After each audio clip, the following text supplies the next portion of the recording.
Hello, welcome to my channel. இன்றைக்கி நம்ம பார்க்க போகிறது சண்டே ஸ்பெஷல் பிரியாணி. இந்த மகாராஷ்டிரா ஸ்பெஷல் பிளாக் சிக்கன். இது குழம்பு செஞ்சு சூப்பராக இருந்தது. இப்போ பிரியாணி செய்வோம், எப்படி இருக்குன்னு பார்க்கலாம். இதுக்கு ஃபஸ்ட்டு எண்ணெய் ஊற்றிட்டு நெய், பிரியாணிக்கு தேவையான மசாலாலாம் போட்டுக்கலாம். பட்டை, கிராம்பு, ஏலக்காய், பிரியாணி இலை இதெல்லாம் போட்டு நல்லா பொரிஞ்சதுக்கப்புறமா ஒரு பெரிய சைஸ் வெங்காயம், 2 பச்சை மிளகாய் இதெல்லாம் போட்டு வெங்காயம் நல்ல கலர் சேஞ்ச் ஆனதுக்கப்புறமா இஞ்சி பூண்டு பேஸ்ட் போட்டுக்கலாம். இஞ்சி பூண்டு பேஸ்ட் போட்டு நல்லா பச்சை வாசனை போனதுக்கப்புறமா தக்காளி ஆட் பண்ணிக்கலாம். நான் வந்து 1/2 கிலோ சிக்கன், 3 மீடியம் சைஸ் தக்காளி, 3 தக்காளி போடும்போது புதினா கொஞ்சம், கொத்தமல்லி தழை கொஞ்சம் போட்டுக்கோங்க. இது 2 போட்டு நல்லா வணங்கினதுக்கப்புறமா தக்காளி நல்லா வெந்து வந்ததுக்கப்புறமா தக்காளி நல்லா வணங்கினதுக்கப்புறமா சிக்கன் சேர்த்துக்கலாம். சிக்கன் போட்டு நல்லா இந்த மசாலாவோட பரட்டிட்டு அதுக்கப்புறமா பிரியாணிக்கு தேவையான அளவு மசாலா போட்டுக்கலாம். அதுக்கு மஞ்சள் தூள் வந்து கலருக்காக மஞ்சள், மிளகாத்தூள், பிரியாணி மசாலா, கொஞ்சமாக கரம் மசாலா போட்டுக்கிட்டேன். நான் கலருக்கு இந்த கேசரி பவுட்ரு இதெல்லாம் தேவையே இல்லை. இதிலே நல்லா கலர் வரும்.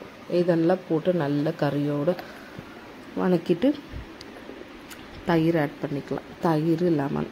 இது கொஞ்சம் நாட்டுக்கோழி மாதிரி ஹார்டாக தான் இருக்கும். தயிர் போட்டால் சாஃப்டாக இருக்கும், நல்லா கறிங்க சாப்பிட.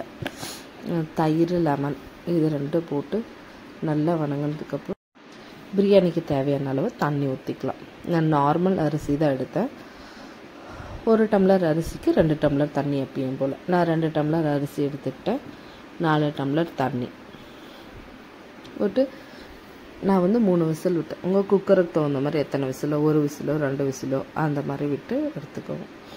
3 விசில் விட்டு எடுத்தால் சூப்பராக இருந்தது பிரியாணி. நார்மல் சிக்கன் பிடிச்ச எல்லாருக்கும் இந்த சிக்கனும் ரொம்ப பிடிக்கும்.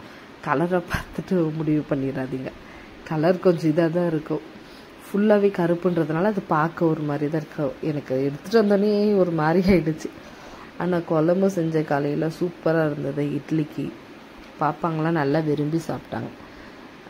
சரி பிரியாணி செஞ்சு வைப்பேன்னு செஞ்சால் பிரியாணியும் சூப்பராக இருந்தது, குழம்பு மாதிரி. அதுவும் நல்லா இருந்தது, இதுவும் நல்லா இருந்தது. நீங்களும் அலரை பார்த்துட்டு ஐயோ என்னடா நினச்சிடாதீங்க, ட்ரை பண்ணி பாருங்கள் ஒரு டைம் ஆச்சு. சூப்பராக இருக்கும் சாப்பிட. சிக்கன் பிரியர் எல்லாருக்கும் இது ரொம்ப பிடிக்கும். ட்ரை பண்ணி பார்த்துட்டு எப்படி இருக்குன்னு சொல்லுங்கள். பிடிச்சிருந்தா லைக் பண்ணுங்கள், ஷேர் பண்ணுங்கள், சப்ஸ்கிரைப் பண்ணுங்கள். தேங்க்ஸ் ஃபார் வாட்சிங். தேங்க்யூ.